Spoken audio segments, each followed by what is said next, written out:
Gaza truce and hostage release to begin today. New Zealand National Party inks coalition deal for new government.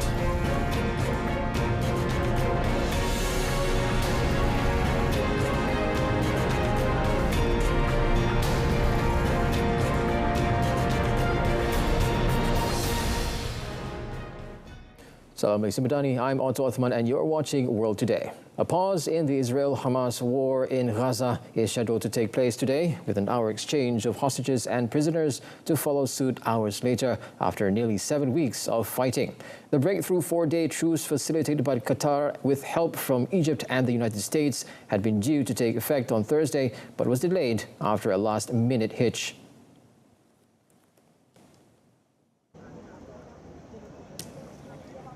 Qatar said the pause would begin Friday at 7 a.m. local time, with the first batch of 13 civilian hostages, all women and children from the same families, being handed over around 9 hours later.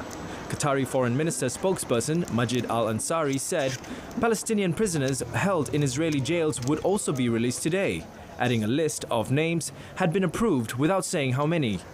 The armed wing of Hamas confirmed the cessation of hostilities would start at 7 a.m. under the deal that is also intended to provide aid to Gaza's 2.4 million residents struggling to survive with shortages of food, water and fuel. It said a total of 50 hostages would be freed, with 3 Palestinian prisoners to be released for each of them.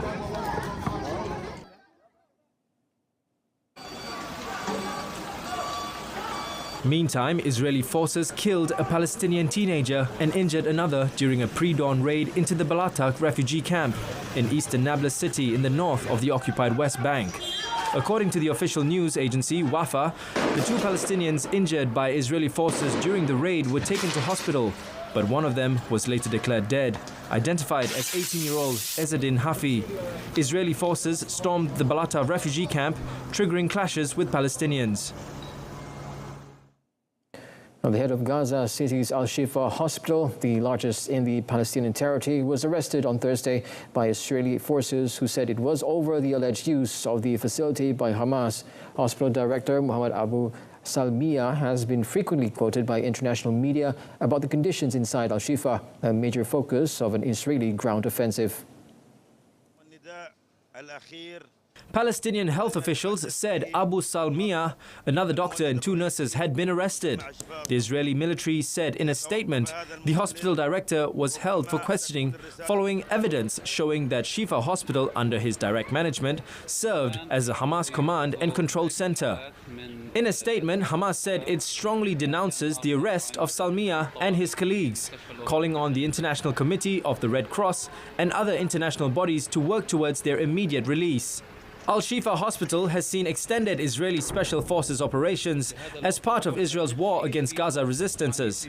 On Thursday, the Palestinian Red Crescent said it joined forces with the United Nations to evacuate a further 190 wounded and sick people, their companions and medical staff from Al-Shifa to other hospitals in southern Gaza. In Cuba, tens of thousands of protesters led by President Miguel Diaz-Canel marched in front of the United States Embassy in Havana, charging Israel for committing genocide against Palestinians in Gaza. The march, which moved along Havana's seaside drive, the Malecon, where the U.S. diplomatic headquarters is located, was the first of its kind in more than a decade. The crowd, sporting Palestinian flags and banners, chanted "Free, free Palestine, Israel is genocide," and "Up with Palestinian freedom," as it marched by the building and rallied nearby. Cuba has been a strong backer of the Palestinian cause for decades and has trained more than 200 Palestinian doctors.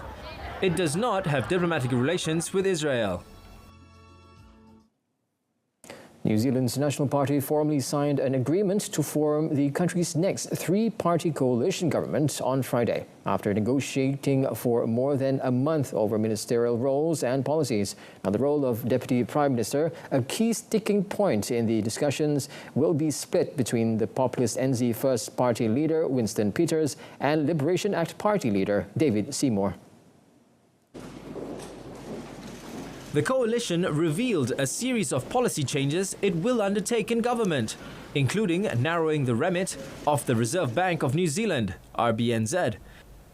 National leader and incoming Prime Minister Christopher Luxon said the government will amend the Reserve Bank of New Zealand Act 2021 to remove the dual mandate on inflation and employment and to focus monetary policy only on price stability.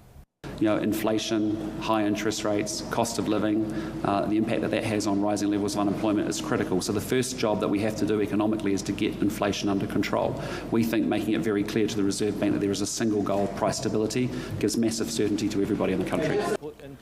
The parties also said it would undertake a review of the gun registry that was introduced after a gunman killed 51 Muslim worshippers in 2019. When asked how he plans to deal with China's growing influence in the region, Peters said he expected the Chinese government to treat them the same way, regardless of size. Ecuador's new president, the 35-year-old millionaire heir to a business empire, Daniel Noboa, took office Thursday as the leader of a country gripped by a bloody drug war. Noboa, who was elected in October, vowing to restore peace to his country, takes over from Guillermo Lasso, who called snap elections to avoid possible impeachment. He will serve only 18 months, the remainder of Lasso's term. Noboa was met after being sworn in during a ceremony attended by Colombian President Gustavo Petro and other foreign representatives. Long a peaceful haven between major cocaine exporters Colombia and Peru, Ecuador has seen violence explode in recent years as enemy gangs with links to Mexican and Colombian cartels vie for control. The violence also marred the election, with popular presidential candidate Fernando Villavicencio shot dead after a rally before the first round. Noboa holds a degree in business administration from New York University and 3 master's degrees from Harvard, Northwestern, and George Washington universities. At the age of 18, he created his own events company before joining the Noboa family business. Senegalese President Macky Sall inaugurated a United Nations regional headquarters near the capital Dhaka to house all UN operations in the country. The United Nations House sits on a 13-hectare site in the new town of Diamniadio, some 30 kilometers from Dhaka, and will also be dedicated to the wider region of West and Central Africa. The complex will house the 34 UN entities currently based in Senegal and their 2,400 employees. Work began on the project in 2019 with a cost of $291 million. I thank the government of Senegal and His Excellency President Macky Sall for this important initiative and his vision. This United Nations House is a great expression of our shared vision of cooperation between Senegal and the United Nations to advance a future of peace, dignity and prosperity for the Senegalese people, the region and for us all. The new town of Diamniadio was launched 8 years ago by Sall to relieve traffic congestion in Dhaka.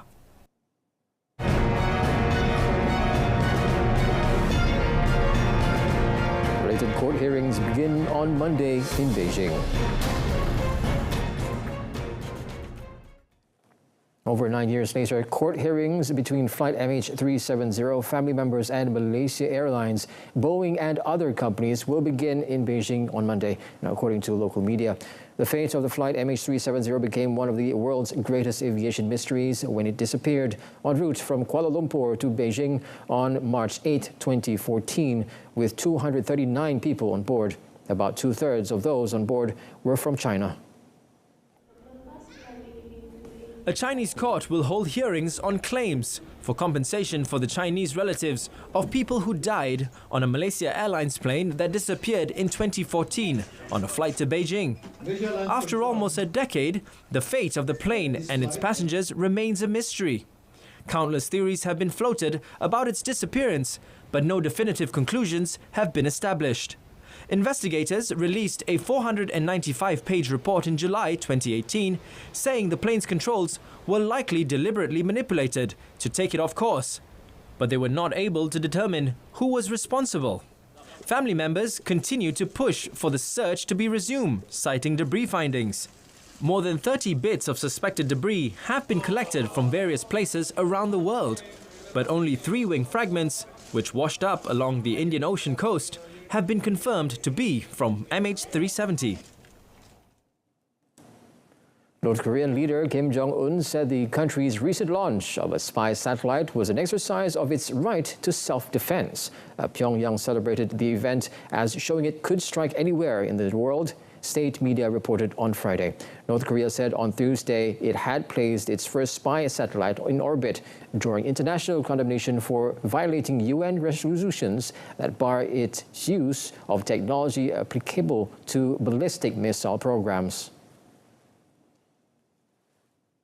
The North's state-run television on Thursday released several still photographs of Kim visiting the National Aerospace Technology Administration to applaud space scientists and technicians and hosting a reception to celebrate the launch.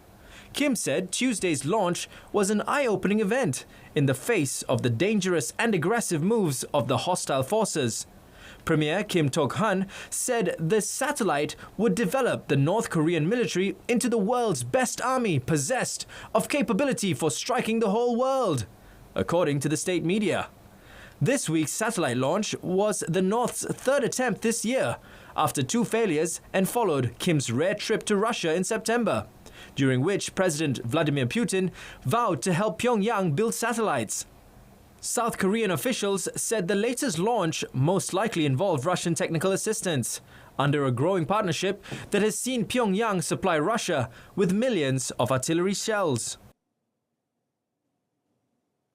More than 15 train cars have derailed in the southern U.S. state of Kentucky, spilling molten sulfur, sparking fire, and prompting authorities to encourage nearby communities to evacuate on the eve of a major national holiday.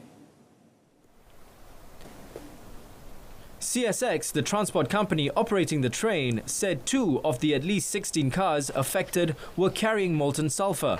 The company said specialized equipment was being deployed to monitor the air for sulfur dioxide, a toxic gas that is released when molten sulfur burns. It was not immediately clear what caused the derailment. Governor Andy Bashir declared a state of emergency following the incident, urging local residents to stay clear of the area. The emergency order allows the state to activate additional resources to deal with the accident. Riot police reacted to protests after 5 people were injured in a knife attack in central Dublin on Thursday. Police said they had no ruled out any motive over the attack, including whether it could be terror-related. The incident sparked clashes between riot police and a group of anti-immigrant protesters, who arrived on the scene near the main thoroughfare of O'Connell Street shortly after the attack. A police car and double-decker bus were burnt out and windows smashed in at a nearby hotel and restaurant. A 5-year-old girl was receiving emergency treatment after sustaining serious injuries in the stabbing. A man in his late 40s, also being treated for serious injuries, was arrested by police who said they are not looking for any other suspect. Police said it appeared the man attacked a number of people on Dublin's Parnell Square shortly after 13:30 GMT.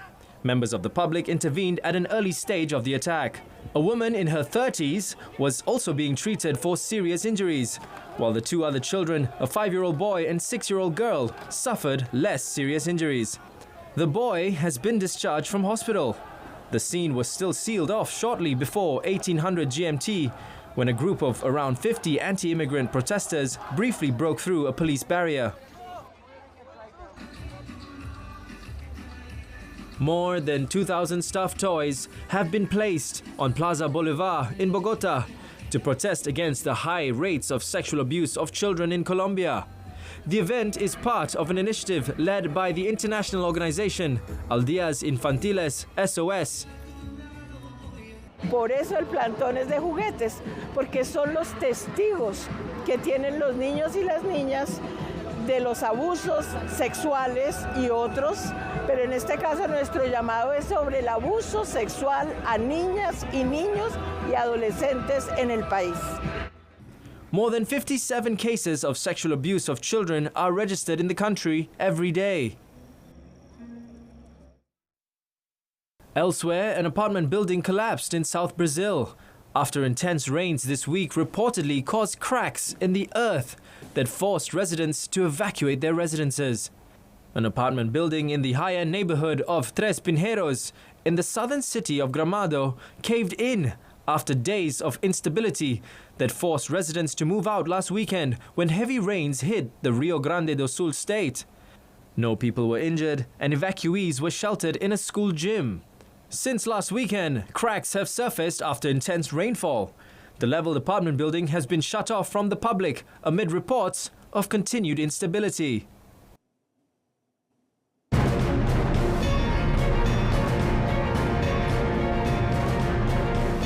Ilan takes 2023 World Mini GP by storm. Stay with us. Dengan misi mesti menang, semangat perjuangan terus diledakkan dalam setiap pertembungan. 14 pasukan, satu sorakan. Liga Super 2023 bersama kami di RTM, rakan penyiar MFL Liga Malaysia 2023. The country's racing child prodigy, Kabali Irfan Azlan, has created a sensational first for Malaysia after winning the overall title of the 2023 FIM Mini GP World Series Championship at Valencia in Spain on Thursday. Now, with his phenomenal success at the age of 11 at the Ricardo Tarmo Kart circuit, the youngster braved all odds to take the podium for the third time in a row in the 160cc category after the first race and the second race that took place on the same day. Kabali finished both races in first place to collect 50 points. In the super final third race, which offered double points, Kabali started from the front row, managed to place himself in the top 5 before crossing the finish line in first place to add another 50 points. The Kuala Terengganu rider arrived at the finish line with a time of 14 minutes and 08.764 seconds, leaving Japanese rider Kotaro Togashi and Spanish rider Enzo Zaragoza trailing. Kabali, after the race, commented that he thanked God he was able to go to the final, as the week was quite challenging for him, starting from the training session to the actual race. He added that in winning the title, he'd like to thank the ZK racing team and his parents who have always supported him. Not forgetting the Ministry of Youth and Sports, KBS, Kabali said, adding that he couldn't have done it without the support of the Malaysian Motorsports Association and the Sepang International Circuit. Lewis Hamilton has denied that a representative of the 7-time world champion approached Red Bull team principal Christian Horner about a drive before the Briton signed a new contract with Mercedes. Horner told the Daily Mail newspaper there had been several conversations over the years about Hamilton joining the team, who are currently dominant with triple world champion Max Verstappen. Hamilton, whose contract to the end of 2025 was announced in August, told reporters at the Abu Dhabi Grand Prix circuit on Thursday that nobody from his management had spoken to Horner. I've not approached Christian. I haven't spoken to Christian for years. And no one from my team has, I've checked with everyone, no one from my team has reached out to him. However, he had reached out to me earlier in the year about meeting up at the end of the season. And I was like, hope you're well, wish you all the best, and congratulations on an amazing season so far, and I hope that I'm able to compete with you in the near future. And so, yeah. Meanwhile, Verstappen and Red Bull can wrap up Formula One's most one-sided season with a final record-extending flourish in Abu Dhabi this weekend, as Mercedes and Ferrari battle to be the best of the rest. The 22nd round of the season, the equal longest until next year's 24, ends at floodlit Yas Marina this Sunday, after an American leg that culminated in a grueling Las Vegas spectacular last weekend. Argentina forward Angel Di Maria will retire from international football following next year's Copa America after representing his country for 15 years. Di Maria has made 136 appearances for World Championships Argentina since his debut in 2008, playing in 4 World Cups and scoring in the 2022 final win over France. The 35-year-old veteran helped Argentina lift the elusive World Cup trophy in Qatar last year. after his side narrowly won 4-2 on penalties against France at the end of an enthralling and dramatic final. He took to Instagram on Thursday after starring for Argentina in their 1-0 win over arch-rivals Brazil, confirming he would hang up his boots in 2024. The 35-year-old footballer on Thursday said he will take part in his 6th Copa America at the tournament in the United States, where Argentina will bid to successfully defend their continental title. Di Maria on his Instagram account said that the Copa America will be the last time he would wear the Argentina shirt. Di Maria rejoined Portuguese champions Benfica this year, the club he played for between 2007 and 2010 when he first arrived in Europe. The winger also played for Real Madrid, Paris Saint-Germain, Juventus and Manchester United. Kuching City FC will need to do better in their performing in remaining Super League matches to avoid relegation after losing to Johor Darul Ta'zim JDT on Thursday. JDT defeated Kuching City FC 2-0 in the only Super League match that was played at the Sultan Ibrahim Stadium in Iskandar Putri. JDT, having already secured their 10th Super League title, seem to have taken an easy approach towards the match against a team that has been struggling at the bottom of the table. Brazilian Bergson Gustavo Silveira da Silva gave JDT the lead in the 34th minute with a long-distance strike before Juan Munez Gallego ensured all 3 points from a free kick in the 42nd minute. The loss today saw Kuching City FC remain in 13th spot, one above Kelantan FC, who are rooted at the bottom of the 14-team league table. Being in the relegation zone with 9 points, Kuching City FC could play in the M3 League next season, even if they do not collect points from their remaining 2 games. JDT are scheduled to face Sri Pahang FC on 3rd December and Penang FC on 17th December to complete their fixtures.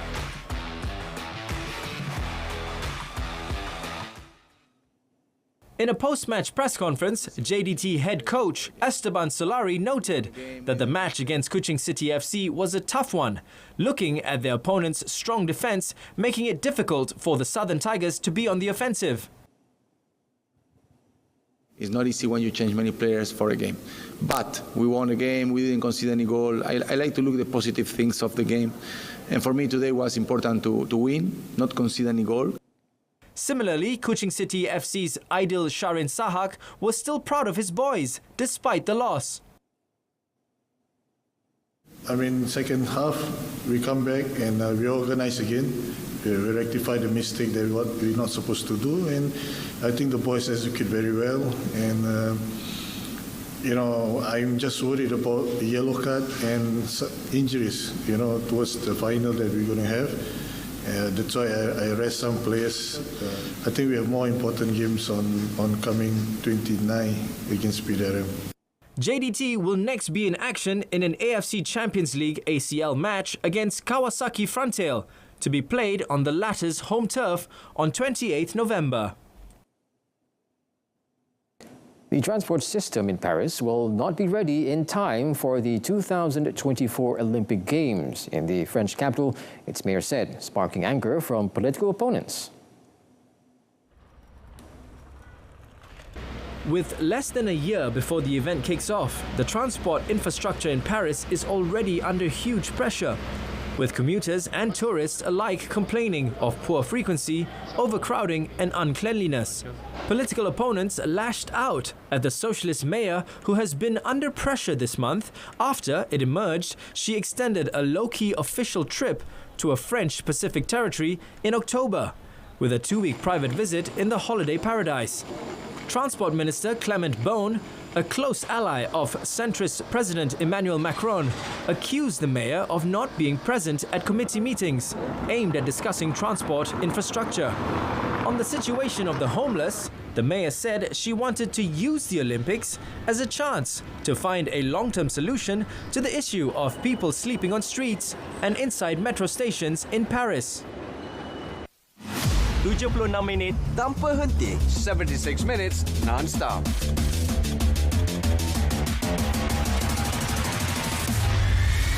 Transparent and concise. Paparan komprehensif, ringkas dan padat.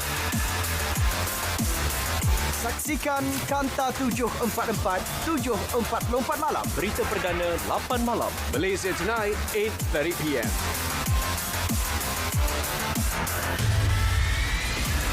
Rakyat Malaysia memang hebat kerana tegas pertahankan hak Palestin. Memang kita jauh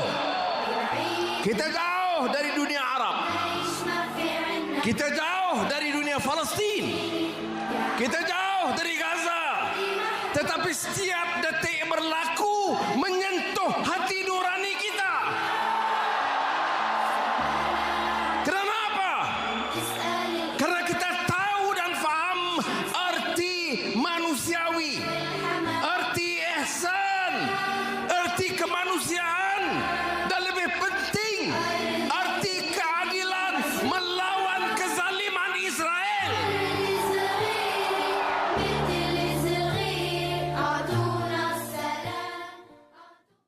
Well, that's it from us this afternoon. In our top story, Gaza truce and hostage release to begin today. Now, Malaysia Tonight comes at 8:30 this evening on TV1 and MyTV's Berita RTM news channel. From the river to the sea, Palestine will be free. I'm Otto Othman. Thanks for watching and have a great day ahead.